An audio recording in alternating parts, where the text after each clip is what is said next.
ಸ್ನೇಹಿತರೆ, ಎಲ್ಲರಿಗೂ ನಮಸ್ಕಾರ. ನಾವಿವತ್ತು ತುಮಕೂರು ಜಿಲ್ಲೆಯ ತಿಪಟೂರು ತಾಲೂಕಿನಲ್ಲಿರುವಂತಹ ತಿಪಟೂರು ಮತ್ತು ತುಮಕೂರು ಮಾರ್ಗ ಮಧ್ಯೆ ಇರುವ ಕೇಶವ ದೇವಾಲಯ ಅರಳಗುಪ್ಪೆ ಈ ಕ್ಷೇತ್ರಕ್ಕೆ ನಾವಿವತ್ತು ನಮ್ಮ ಪ್ರಯಾಣವನ್ನು ಬೆಳೆಸ್ತಾ ಇದ್ದೀವಿ. ಈ ದೇವಸ್ಥಾನ ಸುಮಾರು 800 ವರ್ಷ ಹಳೆಯ ಇತಿಹಾಸವನ್ನು ಹೊಂದಿದೆ. ಈ ದೇವಸ್ಥಾನ ನಿಮಗೆ ಹಿಂಡಿಸ್ಕೆರೆಯಿಂದ 14 ಕಿಲೋಮೀಟರ್ ದೂರದಲ್ಲಿ ಇರುವಂಥದ್ದು.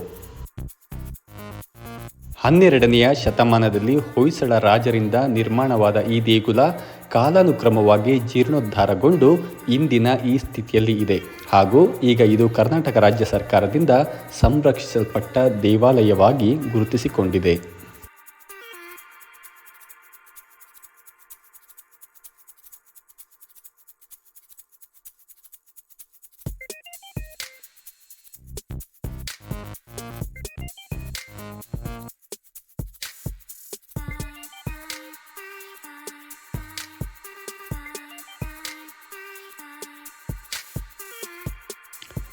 ಈ ದೇವಸ್ಥಾನದ ಪ್ರವೇಶ ದ್ವಾರದಲ್ಲಿ ನಿಮಗೆ ದೇವಸ್ಥಾನಕ್ಕೆ ಸಂಬಂಧಪಟ್ಟಂಥ ವಿಶೇಷ ಮಾಹಿತಿಗಳು ಲಭ್ಯವಾಗಿದ್ದು, ಬನ್ನಿ ನಾವಿವಾಗ ಈ ದೇವಸ್ಥಾನವನ್ನು ದರ್ಶನ ಮಾಡೋದಕ್ಕೆ ಒಳಗೆ ಹೋಗೋಣ.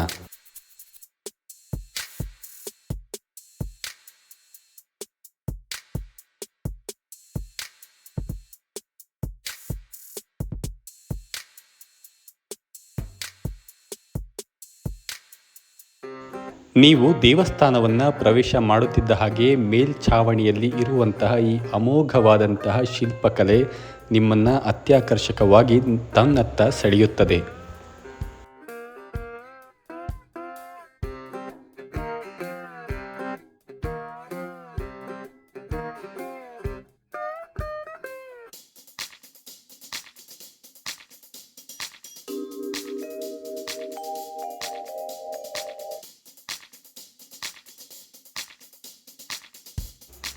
ಈಗ ನಾವು ನೋಡುತ್ತಿರುವುದು ಕೇಶವ ದೇವರ ಮೂಲ ವಿಗ್ರಹವನ್ನು.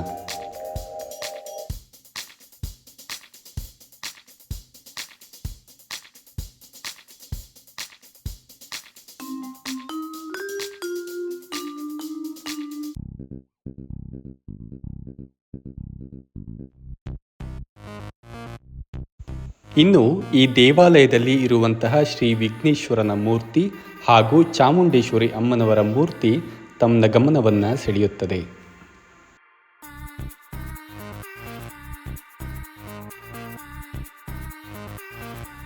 ಸಂಪೂರ್ಣವಾಗಿ ಹೊಯ್ಸಳರ ವಾಸ್ತುಶಿಲ್ಪದ ಪ್ರಕಾರವಾಗಿ ನಿರ್ಮಿಸಲ್ಪಟ್ಟಿರುವ ಈ ದೇವಸ್ಥಾನದ ಕಂಬಗಳು, ಗೋಡೆಗಳು ಹಾಗೂ ಮೇಲ್ಛಾವಣಿಯಲ್ಲಿ ಅಂದಿನ ಕಾಲದ ಕಲಾ ಕುಸುರಿಯ ಶಿಲ್ಪಕಲೆಯ ಅತ್ಯುನ್ನತವಾದಂತಹ ಕಲೆಯನ್ನು ನೀವು ಗಮನಿಸಬಹುದು.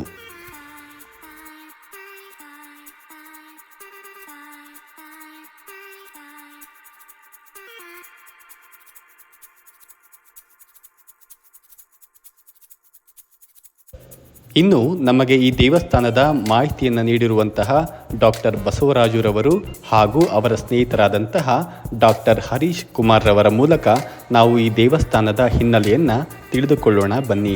ಆದ್ಮೇಲೆ ನಮಸ್ತೆ, ನಾನು ಡಾಕ್ಟರ್ ಹರೀಶ್ ಕುಮಾರ್. ನಾವು ಇವತ್ತು ತುಮಕೂರು ಜಿಲ್ಲೆ ತಿಪಟೂರು ತಾಲೂಕಿನ ಅರಳಗುಪ್ಪೆ ಗ್ರಾಮದಲ್ಲಿದ್ದೀವಿ. ಅರಳಗುಪ್ಪೆಯ ಸುಂದರವಾದ ಕೇಶವನ ದೇವಾಲಯದ ಆವರಣದಲ್ಲಿ ನಾವು ನಿಂತಿದ್ದೀವಿ. ತುಂಬ ಸುಂದರವಾದ ಈ ಚನ್ನಕೇಶವನ ದೇವಾಲಯವನ್ನು ಹೊಯ್ಸಳರ ಸೋಮೇಶ್ವರನ ವೀರ ಸೋಮೇಶ್ವರನ ಕಾಲದಲ್ಲಿ ಅಂದರೆ ಕ್ರಿಸ್ತಶಕ 1250 13ನೇ ಶತಮಾನದಲ್ಲಿ ವೀರ ಸೋಮೇಶ್ವರನ ಕಾಲಘಟ್ಟದಲ್ಲಿ ಈ ದೇವಾಲಯವನ್ನು ನಿರ್ಮಾಣ ಮಾಡಲಾಗಿದೆ. ನಕ್ಷತ್ರಾಕಾರವಾದ ಜಗಲಿಯ ಮೇಲೆ ಹೊಯ್ಸಳರ ಎಲ್ಲ ರೀತಿಯ ಲಕ್ಷಣಗಳನ್ನುಳ್ಳಂತಹ ದೇವಾಲಯವನ್ನು ನಿರ್ಮಾಣ ಮಾಡಲಾಗಿದೆ. ಈ ದೇವಾಲಯ ತುಂಬ ಸುಂದರವಾಗಿದ್ದು, ಈ ದೇವಾಲಯದ ಹೊರಭಿತ್ತಿಯಲ್ಲಿ ನಮ್ಮ ರಾಮಾಯಣದ, ಮಹಾಭಾರತದ ಹಾಗೂ ಪುರಾಣದ ಕಥೆಗಳನ್ನು ಸಾಲು ಸಾಲಾಗಿ ಕಲ್ಲಿನ ಮೇಲೆ ಅರಳಿಸಿರೋದನ್ನ ನಾವು ಗಮನಿಸಬಹುದು. ಹಾಗೆ ವಿಷ್ಣುವಿನ ದಶಾವತಾರಗಳು ಮತ್ತು 24 ವಿವಿಧ ರೂಪಗಳನ್ನು ಚಿತ್ರಿಸಲಾಗಿದೆ. ಹಾಗೆ ವಿವಿಧ ಮದನಿಕೆಯರ, ಯಕ್ಷಿಣಿಯರ ವಿಗ್ರಹಗಳನ್ನು ಇಲ್ಲಿ ಗಮನಿಸಲಿಕ್ಕೆ ಸಾಧ್ಯ ಇದೆ.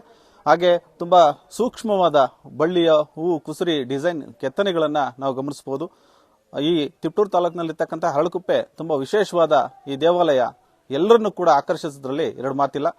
ಯಾರಾದರೂ ಮತ್ತೊಮ್ಮೆ ನೋಡಬೇಕು ಅಂತಕ್ಕಂಥ ಈ ದೇವಸ್ಥಾನ ತುಂಬಾ ಅದ್ಭುತವಾಗಿದೆ. ನೀವು ಬನ್ನಿ, ನೋಡಿ, ಸಂತೋಷ ಪಡಿ. ಮುಂದಿನ ಪೀಳಿಗೆ ನಮ್ಮ ಚರಿತ್ರೆಯನ್ನ, ಸಂಸ್ಕೃತಿಯನ್ನ ಉಳಿಸಿ ಬೆಳೆಸಿ ಅಂತ ಈ ಮೂಲಕ ಕೇಳ್ಕೊಳ್ತೀನಿ. ಇನ್ನು ಈ ದೇವಸ್ಥಾನದ ಬಲಭಾಗದಲ್ಲಿ ಲಕ್ಷ್ಮೀ ನರಸಿಂಹಸ್ವಾಮಿಯವರ ದೇಗುಲ ಕೂಡ ಇದೆ. ಅದನ್ನು ಸಹ ನಾವು ನಿಮಗೆ ದರ್ಶನವನ್ನು ಮಾಡಿಸ್ತೀವಿ. ಅದಕ್ಕಿಂತ ಮುಂಚೆ ದೇವಸ್ಥಾನವನ್ನು ಒಂದು ಪ್ರದಕ್ಷಿಣೆ ಹಾಕುತ್ತಾ ಅಲ್ಲಿರುವಂತಹ ಶಿಲ್ಪಕಲೆಯನ್ನು, ಅದರ ನಿಜವಾದ ಆನಂದವನ್ನು ಆಸ್ವಾದಿಸುತ್ತಾ ನಮ್ಮ ಪರಂಪರೆಯನ್ನು ಅರಿತುಕೊಳ್ಳುವ ಪ್ರಯತ್ನವನ್ನು ಮಾಡೋಣ ಬನ್ನಿ.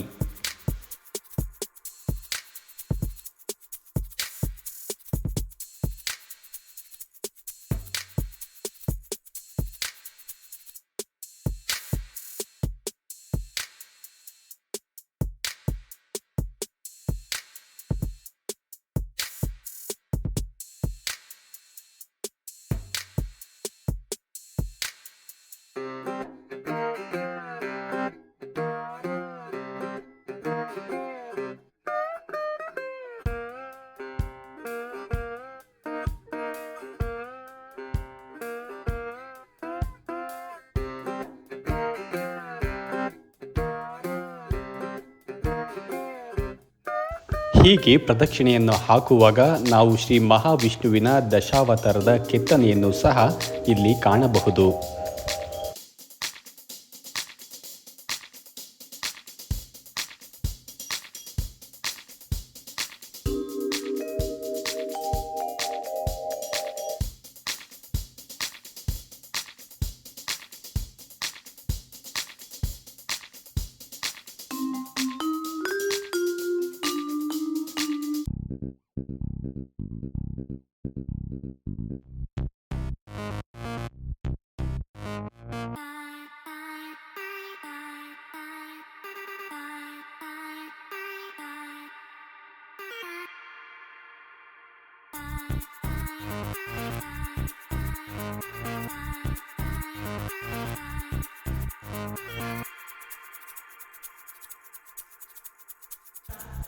ಈಗ ಲಕ್ಷ್ಮೀ ನರಸಿಂಹಸ್ವಾಮಿಯವರ ದೇವಾಲಯವನ್ನು ದರ್ಶನ ಮಾಡೋಣ ಬನ್ನಿ.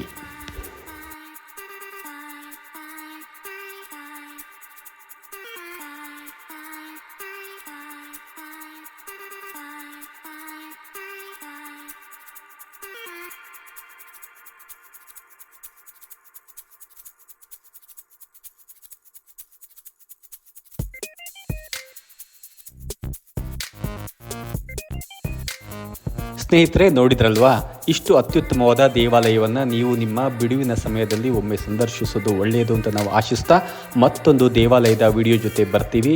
ನಮಸ್ಕಾರ.